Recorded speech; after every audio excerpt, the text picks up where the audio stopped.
Hello everyone, today we want to have a look at Queen and King versus a King endgame. I know a lot of people would end up drawing this game either by stalemate or not being able to finish the game. So I would show you how you can approach this simply and without any problems. You can checkmate the king, the lone king.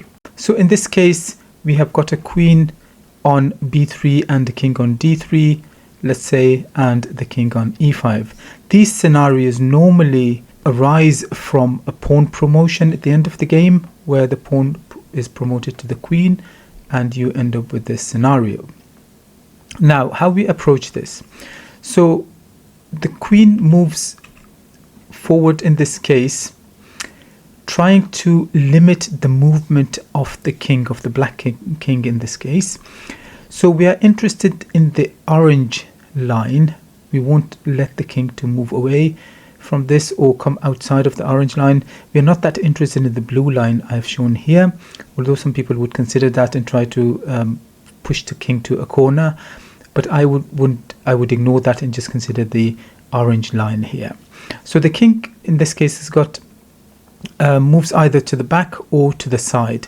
Let's say that the king decides to go to the back. So this gives us the opportunity to move the queen a bit forward and limit the king even more.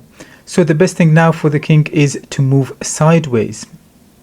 So when the king moves sideways, we will bring our king forward this time. Now, once you've got the king forward, so he will come back and try to resist a bit more.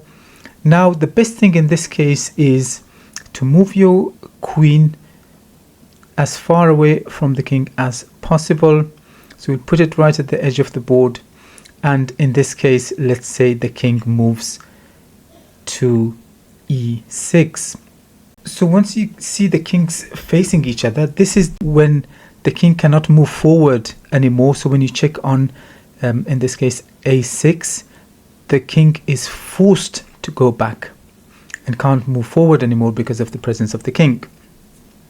So the king will be pushed to one of the squares at the back, and we are limiting the line even more. So now we move with the king again. So we move with the king, and let's say the king keeps running away from our king until a point where it cannot run away and it has to face our king again.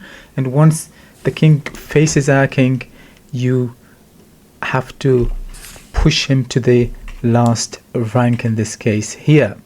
So once this case happens, you can see that the king is limited to the last row now.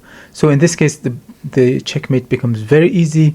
You just need to move your king in front of the opponent's king. It doesn't really matter where the king goes, whether it would have gone, let's say, from here to any of these squares. It doesn't really matter. You still bring your king to c6 and you checkmate on one of these squares in the next move.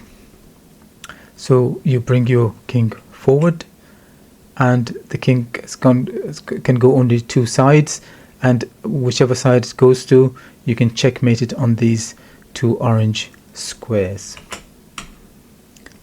So let's say if the king had gone, in this case, to the corner, you can come again here and force to move here, and then you checkmate it like so. So this is the best way to avoid the stalemate, which sometimes occurs if you keep chasing the king. For example, if you come here and the king goes, and suddenly you move your queen, and then it becomes a stalemate. So to avoid all these complications, follow this very simple rule, and hopefully you would never ever draw a queen and king endgame versus a king again.